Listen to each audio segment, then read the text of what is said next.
തദ്ദേശ തെരഞ്ഞെടുപ്പ് അടുത്തിരിക്കെ മുന്നണിയിൽ CPI ഉയർത്തിയ കലാപക്കൊടി CPMന്റെ ഉറക്കം കളയുകയാണ്. സർക്കാരിന്റെ പല തെറ്റായ സമീപനങ്ങളോടും മൃദുവായി പ്രതികരിച്ചിരുന്ന CPI സംസ്ഥാന സെക്രട്ടറി ബിനോയ് വിശ്വം പക്ഷേ PM ശ്രീയിൽ പൊട്ടിത്തെറിച്ചാണ് പ്രതികരിച്ചത്. ഇത് എന്ത് സർക്കാരാണെന്ന് വരെ ചോദിക്കേണ്ട ഗതികേടിലേക്ക് CPI വഴിമാറി. നിലവിൽ ഗൾഫ് നാടുകളിലെ സന്ദർശനത്തിലാണ് മുഖ്യമന്ത്രി പിണറായി വിജയൻ. ഈ വിഷയത്തിൽ CPI നേരിട്ട് അനുനയിപ്പിക്കാനുള്ള നീക്കമാണ് പിണറായി നടത്തിയത്. എന്നാൽ അനുനയ നീക്കം തുടക്കത്തിൽ തന്നെ പാളിയിരിക്കുകയാണ്.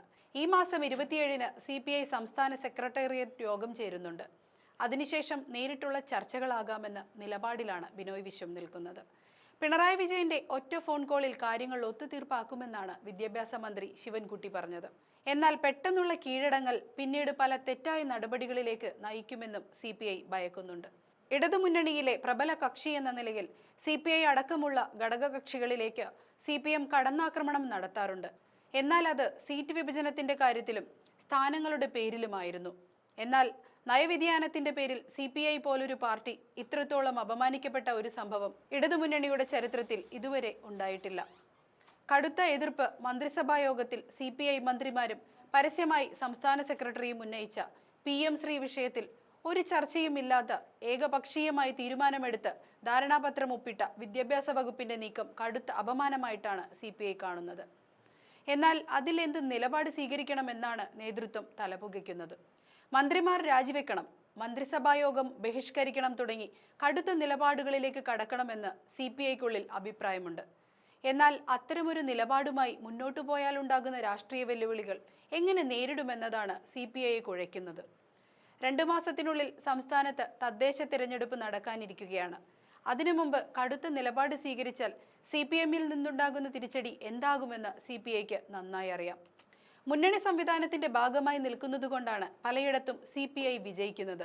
കടുത്ത നിലപാട് സ്വീകരിച്ചുള്ള വെല്ലുവിളികൾ താഴെ തട്ടുവരെ തുടർന്നാൽ അത് മുന്നണി സംവിധാനത്തെ ആകെ ബാധിക്കുമെന്ന് ഉറപ്പാണ്.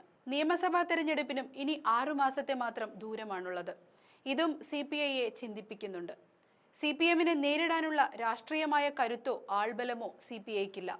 അതുകൊണ്ട് തന്നെ ശക്തമായ പ്രതിഷേധമെന്ന നിലപാട് സ്വീകരിച്ചും വിദ്യാർത്ഥി യുവജന സംഘടനകളെ നിരത്തിലിറക്കി പ്രതിഷേധിപ്പിച്ചും മുഖം രക്ഷിക്കാനുള്ള നീക്കങ്ങൾ CPI നടത്താനാണ് സാധ്യതയുള്ളത്. സമീപകാല രാഷ്ട്രീയ പ്രശ്നങ്ങളിലെല്ലാം ഈ നിലപാടാണ് CPI സ്വീകരിച്ചത്. അടുത്ത കാലത്ത് നോക്കിയാൽ തോമസ് ചാണ്ടിയെ മന്ത്രിസ്ഥാനത്ത് നിന്ന് നീക്കാൻ മാത്രമാണ് മന്ത്രിസഭാ യോഗ ബഹിഷ്കരണം അടക്കമുള്ള ശക്തമായ നിലപാട് CPI സ്വീകരിച്ചത്. മറ്റു വിഷയങ്ങളിലെല്ലാം കീഴടങ്ങി മുന്നോട്ടു പോവുകയാണ് ചെയ്തത്. പൂരം കലക്കൽ, MR അജിത് കുമാറിനെതിരായ ആരോപണം തുടങ്ങിയ വിഷയങ്ങളിൽ CPI പ്രതിഷേധം എന്ന് പറഞ്ഞു നടന്നെങ്കിലും CPMും മുഖ്യമന്ത്രി പിണറായി വിജയനും അത് കണ്ടതായി പോലും നടിച്ചിരുന്നില്ല. പിന്നീട് AKG സെന്ററിൽ കയറിയിറങ്ങിയാണ് അജിത് കുമാറിനെതിരെ പേരിനൊരു നടപടി CPI സംസ്ഥാന സെക്രട്ടറി ബിനോയ് വിശ്വം സാധിപ്പിച്ചത്. അതേ അവസ്ഥയിൽ ഇനിയും മുന്നോട്ടു പോയാൽ CPI കേരളത്തിൽ ബാക്കിയുള്ള അണികൾ കൂടി വൈകാതെ പല വഴിക്ക് പിരിയുമെന്നും CPI ഭയക്കുന്നുണ്ട്.